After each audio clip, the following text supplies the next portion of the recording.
Well, not completely. Obviously, your loved ones, the ones that are closest to you, and the tax man. But generally, people don't really care about you.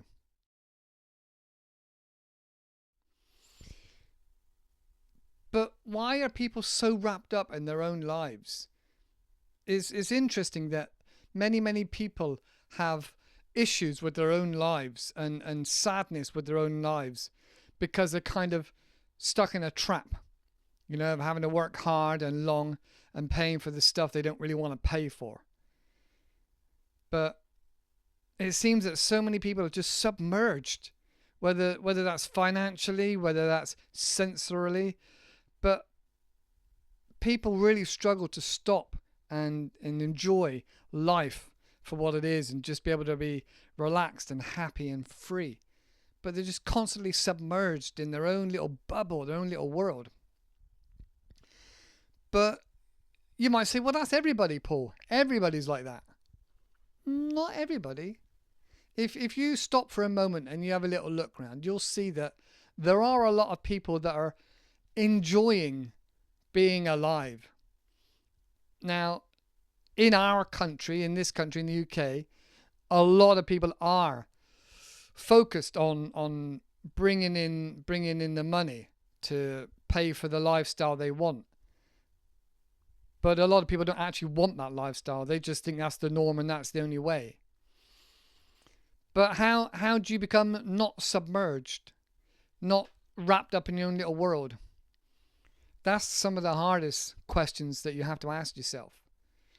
So if you don't distract yourself constantly with music and YouTube and Instagram and social media and other people's dramas, if you don't do that and you focus on educating yourself, making yourself a better person by, going to the gym and getting some exercise, eating healthily, and surrounding yourself with good people. And when I say good people, I mean people that are projecting positive, happy vibes. People with a glass half full of water and not half empty. That's where the life and energy comes from, is people with more energy and happiness. Yes, I know we still got to pay the bills and we still got to bring in money and we still got to do the chores. But at some point you can think to yourself, I can live without Sky TV. I can live without 5 takeouts a week. I can live without a posh new car. And start being a bit more humble with your purchases. And then slowly but surely you will become less owned by what you own and more free to enjoy some of the free natural things in life, like walking up a big hill, doing the 3-peak challenge, or doing something that's going to fulfill you emotionally and mentally within your heart and within your person. That's the kind of attitude and the positive outlook that real happy people have. Because if you see or you actually go to some of these poverty-stricken countries and you see children rooting through your bin, which I have, I've seen young children rooting through their bins to try and find recyclables to sell, and they didn't look like they were excited and happy. But we all get sucked into this bubble and our own little worlds and forget that there's some real terrible things out there, but a lot of real happiness as well. And you have to go outside your comfort zone. You have to stop some of those purchases, consuming so much. Once you stop consuming so much, you make yourself much more free and open. And some of the benefits of being outwardly facing, and ready for the unexpected. So you're less likely to get mugged or attacked if you don't have headphones on and a pair of flip-flops on. All right? Now, I'm not saying you should always be without headphones or you should always be looking around, but if you've got positive body language and you're going somewhere, you're much more likely to be left alone, and you're much more ready to see challenges that are coming towards you, whether it's, well, I call them chuggers, charity, young people working for a charity trying to get you to sign up, or whether it's somebody else that hasn't seen you and they're, pushing a pushchair and their eyes are on their phone, or a car that's just pulled out quickly, looking over to the one side and forgot to look back the other way. Being much more prepared and alive and awake and present in your society and where you are is going to at least minimize the risks of injury or something happening. So that's one of the key benefits, as well as I said, the emotional and mental and well-being within yourself. But the end goal is not just to love yourself and the world around you, but it's to remember that like a child, you're not born with this jaded, negative, angry attitude. You're not born with that. You look at children, they're really, really, really happy because they haven't gone through all the crap we've got. But you can be like that. You can start to let go. Now, an easy way I let go is, for example, you hear the announcements in the supermarket. Oh, God, I don't want to hear about this. But when you're on holiday and you hear the announcements over the tannoy, and you think, oh, this is really good. I don't understand what they're saying, so it doesn't bother me. Or when somebody talks about the politics in another country when you're there on holiday, you think, well, doesn't matter to me. I don't live here.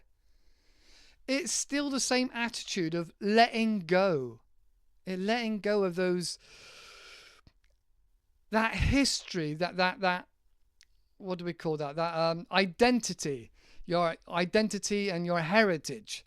So, for example, if, I don't know, maybe the government gave you a parking ticket, maybe you got fined, maybe something bad happened, but holding on to that as a negative energy really stops you from living your life, and just letting it go, because it's done. What's happened has happened. Trying to find the happiness and that gratefulness to be alive. Like I said, like you watch children, but even if you see young people tend to be the most energetic, enthusiastic, and got loads of brilliant ideas. And they're not as jaded as us that are older. So if you're able to employ a young person, or if you're able to help a young person elevate themselves, whether it's in work or in their their hobbies and things like that, if you're able to help other people, especially young people, it really does help you as well. It's kind of like giving to a homeless person or giving to charity. There's I don't know if I'll say this right, altruism, about feeling good by helping somebody else. Now, there's lots of ways you can bring that into your life, but generally you have to let go of that negativity of your past, your identities, the government, the politics, the commercials in the supermarket, and really got to make actual real efforts to smile and be happy. Give people compliments. All right, that's how you turn yourself from a glass half empty to a glass half full kind of person. All right, really trying to embrace nature, the fact we are living and we're alive and we're in this country, this great country. Oh, it's not the best country in the world maybe, but it's pretty darn good compared to some of the other countries. So we've got a lot to be grateful for. And if you can turn your mindset around from that jaded, negative, resentful, old person kind of attitude, and you start playing young people's music, and you observe young people skateboarding or coming up with great ideas or just being alive in the community, it gives you a sense in your heart, a sense of hope for the future, hope for the young generation. Because I imagine there was lots of times during the Great Depression or in 2008 depression that we all thought, oh, the world's going to come to an end. Oh, there's going to be civil action and civil riots and things like that. And yes, there is a lot of negativity on the news. And yes, there is a lot of bad stuff around the world and sometimes in a city not far away. But there's also a lot of love. How many times is it on the news that people have women have given birth and had children and brought love into their life? How many times have people gone on the TV and said, "Oh yeah, I just got a really great promotion. I love my boss. The company I work for is brilliant." It doesn't happen. You know, a lot of what you consume, whether it's the media, social media or regular media, a lot of it sells because it's negative. So you got to balance it out yourself in your head. You know, you've been to a foreign country, you've seen loads of people having fun on the beach, you've seen children and dogs playing. There's a lot of happiness and energy in the world out there. And you got to make a positive energy to stay happy and positive, because there is a lot of hope for our children, a lot of hope for our young people, you know, because they're going to be leading the country. They're going to be driving the next generation forward. But in reality, there is a lot of happiness and amazing things going on. You've just got to look for it, because the media bombards you with all the crap. If you can push past it, you'll see there's a lot of amazing, brilliant young people out there doing lots of great things for the planet, for the world, and for our own country. You just got to look for it. All right, so that's it for today. That's all I was going to tell you about. People don't care about you, but you need to care about yourself and about giving back to young people and well, people in general. Just giving out love, compliments, energy, and happiness. Even just a smile. Come on, what does it cost to smile?